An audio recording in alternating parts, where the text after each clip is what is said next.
श्री स्वामी समर्थ। स्वागत आहे तुमचं माझ्या यूट्यूब चॅनलवरती। आजचा दिवस तुम्हाला खूप छान सुखाचा समाधानाचा जाऊ देत हीच मी स्वामींच्या चरणी प्रार्थना करते आणि आजच्या व्हिडिओला सुरुवात करते।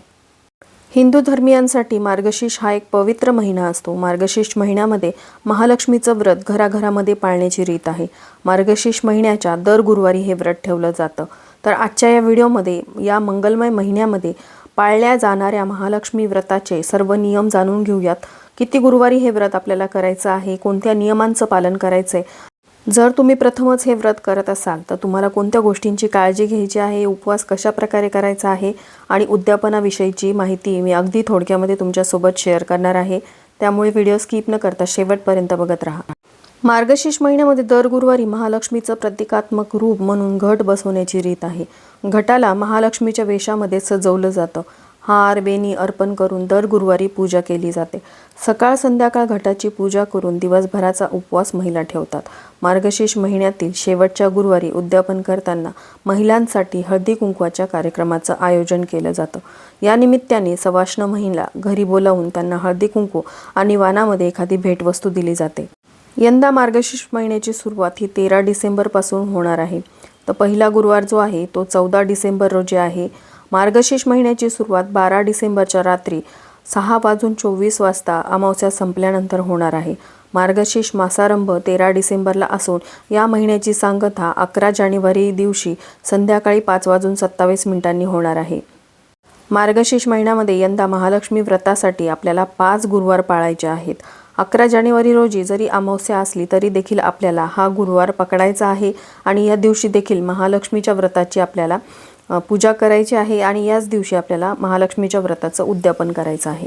तर बघा, मार्गशीर्ष महिन्याची सांगता जी आहे ती 11 जानेवारी 2024 रोजी आहे। या दिवशी अमावस्या आल्याने हा गुरुवार पकडावा की नाही, तर हा गुरुवार आपल्याला मार्गशीर्ष महिन्याच्या गुरुवारमध्ये पकडायचा आहे। आपल्याला 5 गुरुवार यावर्षी मिळणार आहेत आणि शेवटच्या गुरुवारी म्हणजे 11 जानेवारी रोजी आलेल्या गुरुवारी आपल्याला या व्रताचं उद्यापन करायचं आहे। तर बघा, यंदा मार्गशीर्ष महिन्यातला पहिला गुरुवार जो आहे तो आहे 14 डिसेंबर 2023। या दिवशी आपल्याला व्रताला सुरुवात करायची आहे।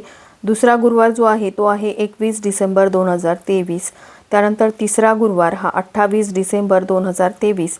चौथा गुरुवार हा 4 जानेवारी 2024 आणि पाचवा गुरुवार जो आहे तो 11 जानेवारी 2024 रोजी आहे। 11 जानेवारी रोजीच आपल्याला 5वा गुरुवार करून मग या व्रताची सांगता म्हणजेच उद्यापन करायचं आहे।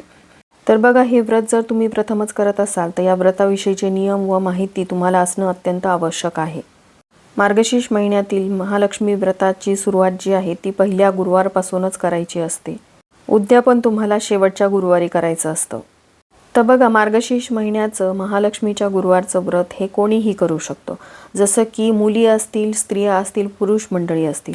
पण हे व्रत करण्यासाठी तुम्हाला काही नियमांचं पालन करायचं आहे। जसं की गुरुवारीच्या आदल्या दिवशी म्हणजेच बुधवारी तुम्हाला सूर्यास्तानंतर ते दुसऱ्या दिवशी म्हणजेच शुक्रवारी सूर्योदयापर्यंत कांदा लसूण मांसाहार वर्ज्य करायचा आहे। तसं तर संपूर्ण मार्गशीर्ष महिनाभर हे व्रत करणाऱ्यांनी मांसाहार करायचा नसतो। ज्याप्रमाणे आपण श्रावण महिना संपूर्ण महिना मांसाहार टाळतो, अगदी त्याच प्रकारे मार्गशीर्ष महिन्यामध्ये देखील आपल्याला मांसाहार टाळायचा आहे। हे व्रत करणाऱ्यांनी उपवास कसा करावा, तर उपवासाच्या दिवशी संपूर्ण दिवसभर तुम्हाला फक्त पाणी दूध फलाहार घ्यायचा आहे। संध्याकाळी गुरुवारी महालक्ष्मीचे पूजन केल्यानंतर महालक्ष्मीला मिष्टान्नाचा नैवेद्य दाखवायचा आणि त्यानंतर संपूर्ण कुटुंबासह तुम्हाला जेवण करून हा उपवास सोडता येईल। महालक्ष्मीची पूजा करत असताना मन अगदी शांत आणि स्थिर असायला हवं। दिवसभरामध्ये आपल्या घरातील वातावरण हे आनंदी ठेवायचं आहे। ही पूजा करण्यासाठी एखाद्या वेळेस तुम्हाला काही अडचण आली, जसं की तुमचा मासिक धर्म वगैरे आला, तर अशा वेळेस घरातील इतर सदस्यांकडून तुम्ही ही पूजा मांडणी करून घ्यायची आहे। देवीची कथा वगैरे त्यांच्याकडून वाचून घ्यायची आहे। उपवास मात्र तुम्हालाच करायचा आहे। संपूर्ण पूजाविधी झाल्यानंतर मग संध्याकाळी तुम्हाला हा उपवास सोडता येईल। धनप्राप्तीसाठी पुरुष मंडळी देखील हे व्रत करू शकतात। या व्रताच्या दिवशी संपूर्ण दिवसभर उपवास करून महालक्ष्मी स्तोत्राचं महात्म्याचं पठण करून मग ह्या व्रताचा उपवास सोडायचा असतो। दोघंही नवरा बायको जोडीने हे व्रत करू शकतात। या व्रतासाठी असं कुठलंही बंधन नाही। आता या व्रताची पूजा मांडणी पूजाविधी कशी करायची आहे यावरचा डिटेल व्हिडिओ लवकरच आपल्या चॅनलवरती येणार आहे। तर बघा, मार्गशीर्ष महिन्यातील प्रत्येक गुरुवारी आपल्याला सकाळी लवकर उठायचं आहे. शुचिर्भूत होऊन आपल्याला सगळ्यात आधी देवपूजा करायची आहे. देवपूजा झाल्यानंतर महालक्ष्मी व्रताच्या पूजेची मांडणी आपल्याला करून घ्यायची आहे. त्यानंतर आपल्याला व्रतकथा वाचायची आहे. या महालक्ष्मी व्रताच्या पोथीमध्ये संपूर्ण व्रताविषयीचे नियम दिलेले आहेत. त्यानुसारच तुम्हाला व्रताचं पालन करायचं आहे.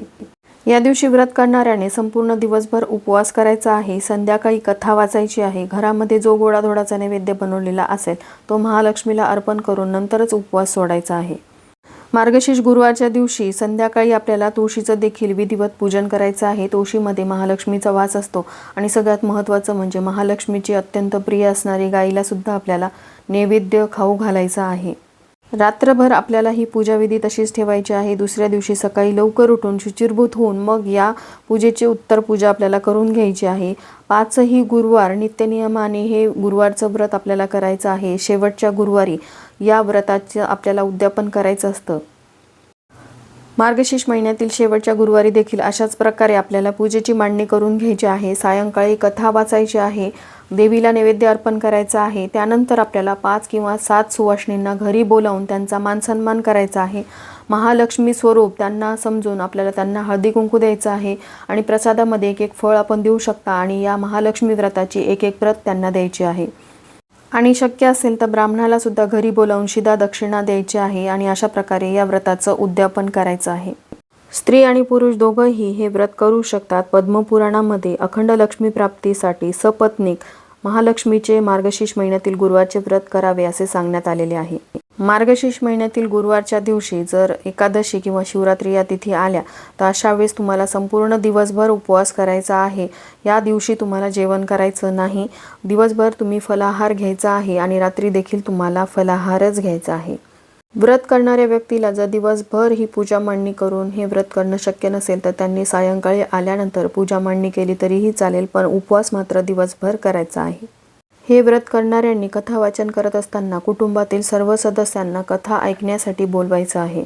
त्याचबरोबर शेजाऱ्या पाजाऱ्यांना देखील तुम्ही कथा वाचनादरम्यान घरी बोलावू शकता. आरती महाप्रसाद त्यांना देखील देऊ शकता. कथा वाचत असणाऱ्या व्यक्तीने मन शांत व स्थिर ठेवायचे आहे. असे केल्याने अप्रत्यक्षपणे आपल्या घरामध्ये महालक्ष्मीचं अस्तित्व जाणवतं. मराठी वर्षातील 9वा महिना म्हणजे मार्गशीर्ष. या दिवशी महालक्ष्मीचे व्रत करून कुटुंबाला समाधान, शांती, ऐश्वर्य मिळावे अशी प्रार्थना केली जाते. या व्रताच्या दिवशी घट स्थापन करून शास्त्रोक्त पूजा केली जाते, तर शेवटच्या गुरुवारी या व्रताचे उद्यापन केले जाते.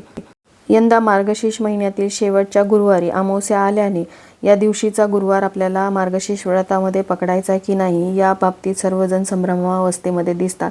पण जसं की दिवाळीचं लक्ष्मीपूजन देखील आपण अमावस्येच्या दिवशी करतो, त्यामुळे मार्गशीर्षचा हा गुरुवार देखील आपल्याला करायचा आहे आणि याच दिवशी म्हणजे 11 जानेवारी 2024 रोजी आपल्याला या व्रताचं उद्यापन करायचं आहे. शेवटच्या गुरुवारी अमावस्या तिथी जरी असली तरी एक जास्तीचा गुरुवार आपल्याला मार्गशीर्ष व्रतासाठी मिळणार आहे. त्यामुळे कोणताही मनामध्ये संभ्रम न ठेवता हे गुरुवारचं व्रत आपल्याला 11 जानेवारी 2024 रोजी सुद्धा करायचं आहे आणि याच दिवशी या व्रताची सांगता म्हणजे उद्यापन करायचं आहे. तर चला, याबरोबरच झालेली सेवा मी महालक्ष्मींच्या चरणी अर्पण करते. इथेच व्हिडिओचा एंड करते. व्हिडिओ आवडला असेल, हेल्पफुल वाटला असेल तर लाईक, शेअर, सबस्क्राईब करायला विसरू नका. भेटूया तशाच एका नवीन व्हिडिओसोबत. तोपर्यंत सर्वांना श्री स्वामी समर्थ.